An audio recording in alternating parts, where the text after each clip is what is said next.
कसार देवी माँ का आशीर्वाद लेने के बाद मैं निकल चला अपने आज के फाइनल डेस्टिनेशन जागेश्वर धाम की तरफ, जो कि यहाँ से लगभग 40 किलोमीटर है और 1.5 घंटे का समय लगने वाला है। 10 किलोमीटर के बाद चितई गांव की मेन रोड पर ही मैंने एक भव्य मंदिर देखा, गोलू देवता का टेम्पल।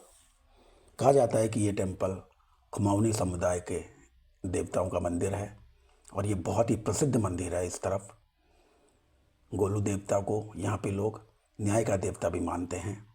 अगर आपकी कोई मनोकामना है तो आप उसको एक कागज़ पे लिखकर आवेदन पत्र के रूप में यहाँ पे रख सकते हैं और वो मनोकामना पूर्ण होने के बाद में आप यहाँ पर आकर एक घंटी लगा सकते हैं।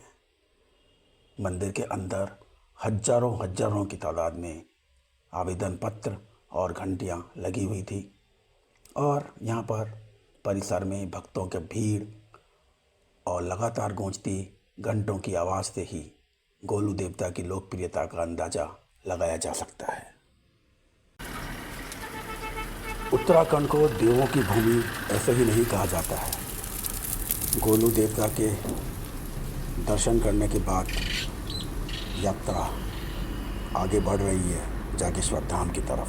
जोगेश्वर धाम जाने का रास्ता है ये। वृद्ध जोगेश्वर मंदिर है और एक जोगेश्वर धाम टेम्पल है। बहुत ही ज़्यादा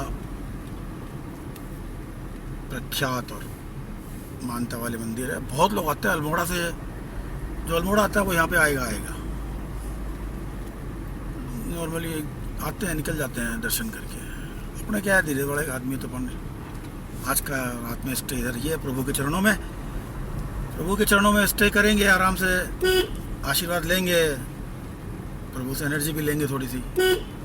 जागेश्वर धाम मंदिरों के समूह के दर्शन करने से पहले वृद्ध जागेश्वर मंदिर के दर्शन करने की परंपरा है, क्यों यहाँ पे स्वयंभू शिवलिंग की पूजा अर्चना भगवान विष्णु के रूप में किए जाने की विशिष्ट परंपरा विद्यमान है। कहा जाता है कि यह स्थान भगवान शिव का निवास स्थान है और यहाँ यह मंदिर जो है वो देवदार के वृक्षों के जंगल के बीच में विद्यमान काफ़ी ऊंचाई। ब्यूटीफुल, बहुत सुंदर रास्ता है, बहुत ही बढ़िया मलाई मक्खन रोड है एकदम। कानपुर का मक्खन होता है ना वो सर्दी वाला, वैसे मक्खन जैसे रोड है एकदम। मतलब साला इधर अगर आदमी जिंदगी में नहीं आया ना, ड्राइविंग नहीं करी इस एरिया में, तो बेकार है उसकी जिंदगी और ड्राइविंग। और आओ इधर देखो तो सही, साला हिंदुस्तान में क्या क्या चीज है यार बॉस। पैसा कमा के क्या करने का क्या है यार तुमको, साला इधर एक आदमी आए। और मैं लगभग 2 बजे के आसपास वृद्ध जागेश्वर मंदिर धाम में पहुंच गया। पहुंच के मन और चित्त को इतनी प्रसन्नता हुई कि उसे शब्दों में बयान नहीं किया जा सकता। अति सुंदर मंदिर, देवदार के वृक्षों के जंगलों के बीच में मंदिर के दर्शन किए और मंदिर में प्रवेश करते समय बुरांश के ठंडे और मीठे जल का प्रसाद दिया जाता है। जनरली शिव मंदिरों में दाल भात का ही भोग चढ़ता है, परंतु वृद्ध जागेश्वर में विष्णु के रूप में पूजे गए शिव को मालपुए का भोग दिन में एक बार अर्पित किया जाता है और मुझे वो प्रसाद पाने का भी मौका मिला।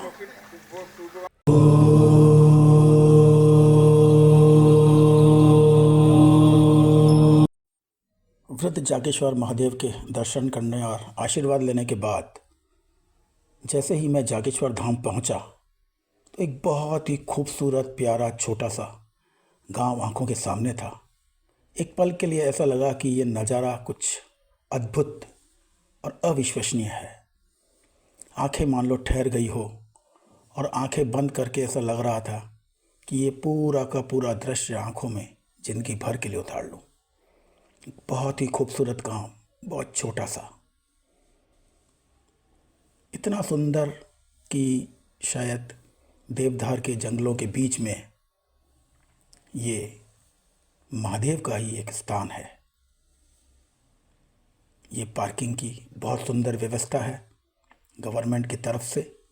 फ्री पार्किंग, निःशुल्क पार्किंग यहाँ पे आप गाड़ियों की कर सकते हैं और ये जगह आर्कियोलॉजिकल सर्वे ऑफ इंडिया के अंदर में प्रोटेक्शन और सिक्योरिटी और मेंटेनेंस के लिए आती है। इसका एक अपना ही महत्व है। जागेश्वर धाम जाता गंगा रिवर के किनारे स्थित है, लेकिन अभी बारिश का मौसम नहीं है, इसलिए नदी में पानी बहुत कम है। अन्यथा बारिश के मौसम में यहाँ का नज़ारा और भी ज़्यादा खूबसूरत रहेगा। अभी मंदिर मार्ग पर कोई भी श्रद्धालु नज़र नहीं आ रहे हैं, क्योंकि 4 बजे का समय है ये, और सभी श्रद्धालु सुबह की आरती पूजा सब करने के बाद में विश्राम करने चले गए हैं। और मैंने भी अपने अभी एक होम स्टे में स्टे का अरेंजमेंट कर लिया है। और इस सड़क के किनारे जो है वो छोटी छोटी दुकानें हैं फूलों की, पूजन सामग्री की, जो अभी बंद है और शाम के समय फिर वापस खुलेंगी। Now we are entering into the main Jageshwar Dham temple complex, which is estimated to be around 2500 years old. इस टेम्पल कॉम्प्लेक्स में छोटे बड़े कुल 125 मंदिर हैं, जिसमें से 108 शिवलिंग के मंदिर हैं और 17 अन्य देवी देवताओं के मंदिर हैं। इसीलिए इसे वैली ऑफ गॉड के नाम से भी जाना जाता है। ऐसा माना जाता है कि आदि शंकराचार्य जी जोगेश्वर धाम आए थे और केदारनाथ जाने से पहले उन्होंने कई मंदिरों का जीर्णोद्धार और पुनर्स्थापना की थी। और उसके पश्चात भी 7वीं से 14वीं शताब्दी के बीच में बहुत सारे कुमाऊं क्षेत्र के राजाओं ने बहुत सारे मंदिरों का रिनोवेशन और रिकंस्ट्रक्शन किया। शिव महापुराण के अनुसार, जिसमें 64 ज्योतिर्लिंगों का उल्लेख है, उसमें जागेश्वर धाम भी एक है, लेकिन वर्तमान में जिन 12 ज्योतिर्लिंगों का नाम है उसमें ये शामिल नहीं है। इस टेम्पल कॉम्प्लेक्स में 2 सबसे बड़े मंदिर हैं, जिनके अंदर पूर्ण रूप से पूजा अर्चना और प्रातः और सायंकालीन आरती होती है। इन दोनों ही मंदिरों में कैमरा और फोटोग्राफी पूर्णतः निषिद्ध है। सायंकालीन आरती बहुत ही भव्य थी और सैकड़ों की संख्या में दर्शनार्थी मौजूद थे।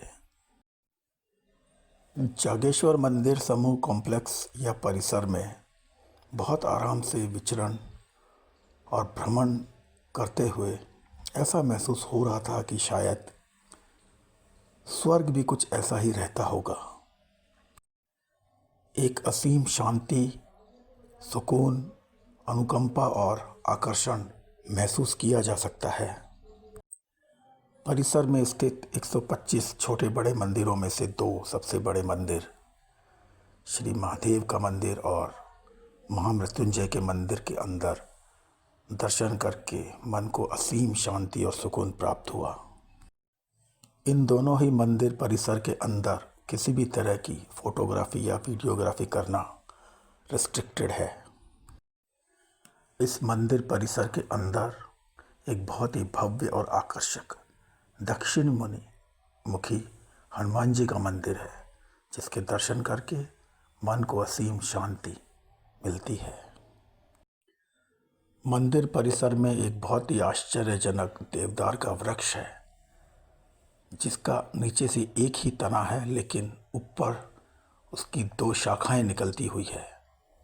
ऐसा कहा जाता है कि ये 2 शाखाएं भगवान शिव और पार्वती को अभिव्यक्त करती है। जागेश्वर महादेव मंदिर समूह परिसर के सामने ही ऊंची एक पहाड़ी पर मुझे कुछ मंदिरों का और समूह दिखाई दिया, तो मैं परिसर से बाहर निकलकर जाटा गंगा नदी के ऊपर बने एक पुल से होता हुआ उस पहाड़ी पर पहुंच गया। यहाँ पर मुझे बहुत ही भव्य कुबेर मंदिर समूह दिखाई दिया। कुबेर धन के देवता है। इस मंदिर को चमत्कारिक मंदिर भी माना जाता है। ऐसा माना जाता है कि यह मंदिर 7वीं शताब्दी में बनाया गया था। यहाँ पर एक मुख शिवलिंग में कुबेर भगवान विराजमान है। भगवान कुबेर को भगवान शिव के रूप में पूजा जाता है। पुजारियों का कहना है कि यह देश का सबसे प्राचीन कुबेर मंदिर है। कुबेर मंदिर समूह के दर्शन करके पास ही में जाट गंगा नदी के ऊपर बने हुए एक और पुल को पार करके ब्रह्मकुंड की तरफ जा सकते हैं। ऐसा कहा जाता है कि इस ब्रह्म कुंड में ब्रह्मा जी ने स्नान किया था। यह एक चमत्कारी कुंड बताया जाता है जिसमें स्नान करने से चर्म रोग दूर हो जाते हैं। ब्रह्म कुंड का पानी ठंडा रहता है। श्रद्धालुगण स्नान भी करते हैं और जो स्नान नहीं कर पाते हैं वो अपने ऊपर ब्रह्म कुंड के जल के छींटे डाल लेते हैं। अभी शाम का समय हो गया है और श्रद्धालुगण अपने अपने होटल या होम स्टे से विश्राम करके मंदिर की तरफ आ रहे हैं, क्योंकि मंदिर में शाम को आरती का समय भी होने ही वाला है। हालांकि जाटगंगा नदी में पानी बहुत ही कम है, लेकिन फिर भी ये बहती हुई नदी कानों में एक बहुत ही आनंददायक ध्वनि का महसूसपन करवा रही है। बहते हुए पानी के कलकल की आवाज़ एक बहुत ही मधुर संगीत सा एहसास दे रही है। जय हो शंकरा, आदिदेव शंकरा, तेरे जाप के बिना चले ये सांस किस तरह। मेरा कर्म तू ही जाने, क्या बुरा है क्या भला। तेरे रास्ते पे मैं तो आंख मूंद के चला। तेरे नाम की जोत ने सारा हर लिया तमस मेरा। नमो नमो जी शंकरा भोलेनाथ।